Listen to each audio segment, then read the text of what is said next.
बुरा हाल हुआ मेरे भाई का। हम जाके यहाँ के आए देखे तो मेरे भाई का बहुत बुरा हाल हुआ था। तो भाई ने बोला कि भाई के रुक जाओ, हमारे पीछे और भी बंदे। 21वीं सदी का भारत, हम चांद पर तिरंगा फहराने की बात करते हैं, हम विश्व गुरु बनने का सपना देखते हैं, लेकिन क्या यही वो तस्वीर है जिसे हम दुनिया को दिखाना चाहते हैं? आज मुजफ्फरनगर से जो खबर आई है वो केवल शर्मनाक नहीं बल्कि रूह को कपा देने वाली है। ये महज एक अपराध नहीं है, ये इंसानियत का चीरहरण है। जिस उत्तर प्रदेश में कानून व्यवस्था की दुहाई देकर योगी आदित्यनाथ गुंडाराज खत्म करने का दावा करते हैं, क्या उस योगी राज में किसी मालिक की इतनी हिम्मत हो गई कि वो इंसानों को अपने ही घर में कसाई खाना चलाकर कैद करे? सोचिए, एक मजदूर आता है, बेरोजगारी की मार झेलता है, बच्चों के पेट की आग बुझाने की उम्मीद लेकर उसे नौकरी का लालच दिया जाता है, 2 वक्त की रोटी का सपना दिखाया जाता है, लेकिन वहां पहुंचते ही उसका आधार कार्ड छीन लिया जाता है, मोबाइल बंद कर दिया जाता है और शुरू होता है असली नर्क। ये फैक्ट्री नहीं, ये इंसानी गुलामी का टॉर्चर कैंप था। झूठ सच बोल करके हमको पैसे का लालच देके हमको बुला लाया गया अम्बाला से।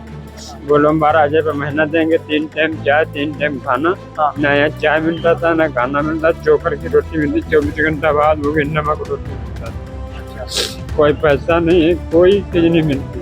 परिवार से कभी कोई बात नहीं? कोई बात नहीं, मोबाइल आधार सारा कुछ ले लिया, सब चीज ले ली। सब ले। किस तरह से आपको पीटते थे, कैसे टॉर्चर करते थे? बेल्ट से मारने का काम नहीं करेंगे तो मारेगा, नीला नीला के मास्क से बचा देगा। ये जब पान कटा है तुम्हारे कैसे? ये बेल्ट से मारना था।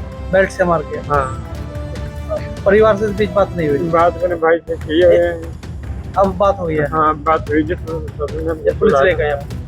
11 महीने से तुम वहाँ थे, तो कैसे छूटे वहाँ से? वहाँ एक लड़का उधर से भगाया किया था, वो मेन मालिक था, वो मेहमानी गया था कहीं पे रिश्तेदारी में, तो उसका बाप आया था, वो गेट खोला था, तो उसी के झांसे में लड़का को भगाया गया। वह लड़का भाग करके उसको लपटाया भी तो लोग निकल पाया नहीं। वो आ करके थाना रुका, वो बेचारा ने हमको छुड़वाया, तो पुलिस एक कुत्ता भी वहाँ पर रखा था? डॉग? एक ने 2 हैं जी। 2 कुत्ते हैं? ये गेट के बाहर रहता है, गेट करता है। अच्छा, जो अगर भागते तो अटैक करते थे? हाँ। 24 घंटे काम, बदले में सिर्फ नमक रोटी, अगर थके तो डंडे, हंटर और भाले। बदन पर पड़ने वाले वे निशान किसी जानवर के नहीं, उस इंसान के हैं जिसने बस जिंदा रहने की गुहार लगाई थी।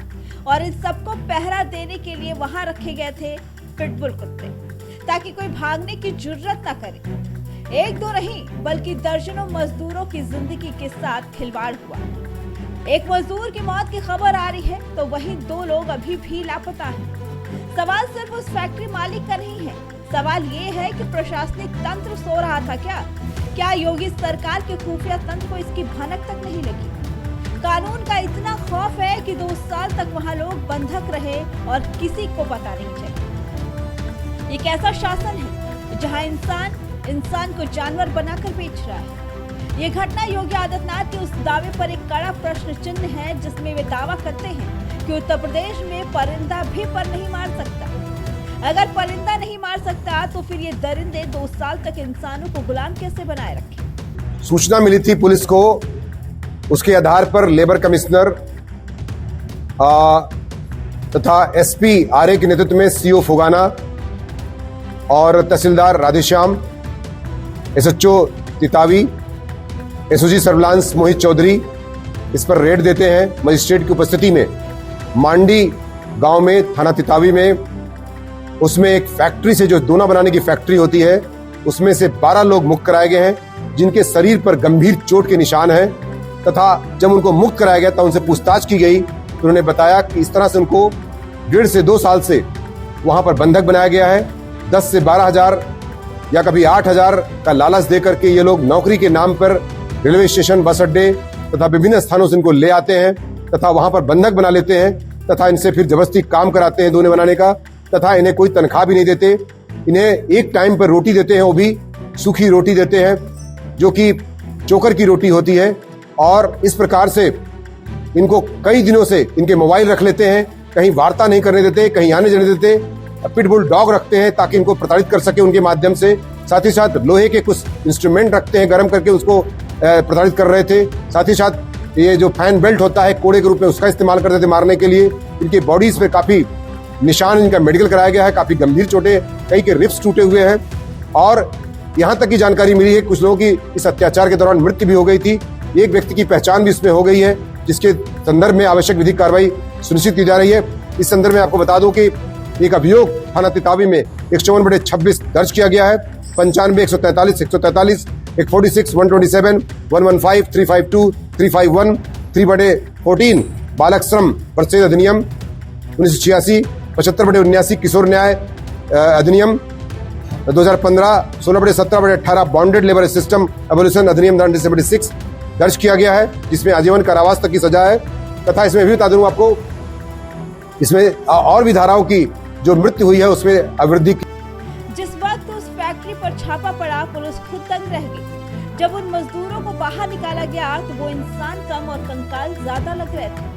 किसी के शरीर पर नीले हरे जख्म थे तो किसी की मानसिक स्थिति ही पूरी तरह टूट चुकी। पुलिस ने हंटर बरामद किए, भाले बरामद किए। ये वही हथियार थे जो किसी को बंधुआ मजदूर से गुलाम बनाने के काम आते थे। क्या हम वाकई 21वीं सदी के उस भारत में हैं, जहां गरिमा के साथ जीने का अधिकार संविधान देता है?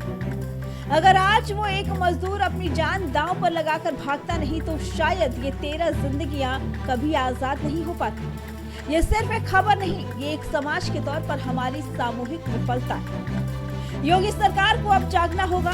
सिर्फ 2-4 गिरफ्तारियों से काम नहीं चलेगा। इस पूरे नेटवर्क को जड़ से उखाड़ना होगा।